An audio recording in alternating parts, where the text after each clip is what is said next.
Energy, jobs, housing, robots, and a sense of humor. God bless. The wizard had seen a lot of cities. Some rising. Some struggling. Some reinventing themselves. Some arguing endlessly about who was to blame. He had walked the busy streets of large cities and the quiet roads of small towns.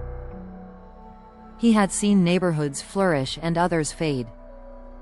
He had seen factories close and startups open. He had seen grand plans collapse and small ideas quietly succeed. And after all those years, the wizard came to a simple conclusion: a good city is not magic. It is systems that work. Preferably systems that still work when the weather is bad, the economy is shaky, and half the internet is arguing with the other half. So one quiet afternoon, with a notebook open and coffee nearby, the wizard began sketching a plan. A resilient city. Not a perfect city. Not a utopia. Just a place that keeps working. The first rule: energy must be boring. The wizard wrote in big letters, energy first.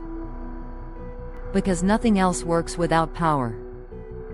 Lights go out, right pointing arrow. Business stops, right pointing arrow. Jobs vanish, right pointing arrow. People leave, right pointing arrow. Cities shrink. So the wizard designed layered energy systems.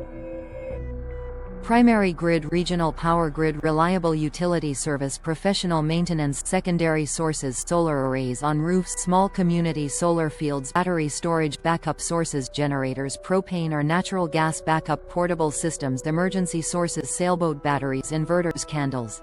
Anne insisted, never underestimate candles, Anne said. Civilization survived thousands of years with them. The wizard nodded and wrote, redundancy equals stability. The second rule: jobs must be real. The wizard disliked the phrase, future jobs. People need jobs now. So the resilient city would support practical trades, electricians, plumbers, carpenters, mechanics. Global Handyman smiled quietly in the background. Technical work, robotics labs, software development, electronics repair, communications technology. Global Robotics approved. Local manufacturing, small-scale production, machine shops, fabrication, 3D printing, repair services. Cities that can make things survive downturns better. Service economy, restaurant, healthcare, education, maintenance. Even wizards need groceries. The third rule: housing must be possible. The wizard circled this 3 times. No housing equals no city. If workers cannot afford to live there, the city becomes a museum. Or a ghost town. Or both. So the wizard planned mixed housing, small homes, apartments, duplexes, accessory dwellings, incremental building, not giant speculative developments. Steady growth. Brick by brick.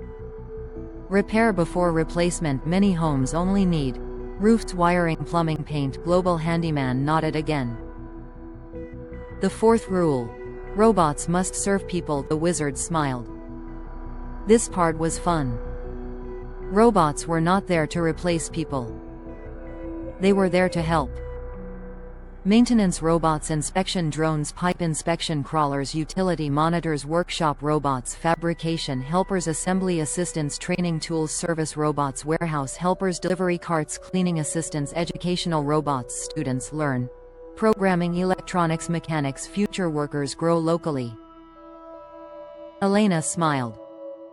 Robots should make life easier, not colder, the wizard agreed. Transportation. Sensible movement. The wizard avoided fancy dreams.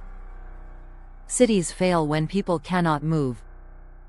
So, reliable roads, basic public transit, bicycles, walking paths. Nothing glamorous. Just functional. Food systems. Anne insisted on this section. Local supply, grocery stores, farmers markets, storage capacity, emergency storage pantries. Freezers. Shelves. Because storms happen. The wizard's economic secret. The wizard wrote something quietly. Not grand. but true. Resilient cities export something. Ideas. Products. Services. Knowledge. A city must produce more value than it consumes. Otherwise, it slowly fades. The humor of experience. The wizard leaned back. After all the theories, he wrote the final rule. Things will still go wrong. Pipes will break. Power will flicker. Budgets will be argued. Politicians will debate. Experts will disagree. Somebody will always predict the end. Anne laughed. And someone will forget to buy milk. The council's closing words. Yvette spoke first. Resilience is quiet success. Lyra added. Build what lasts. Elena said. Take care of people first. Anne concluded. And keep the kitchen warm. The wizard's final thought. The wizard looked at his drawings. It wasn't a fantasy city. It wasn't a futuristic dream. It was something better. A city that works. In sunshine. In storms. In good times. In uncertain times. Brick by brick. System by system. Neighbor by neighbor. And maybe, just maybe, a place where the future could arrive without everything breaking first. God bless.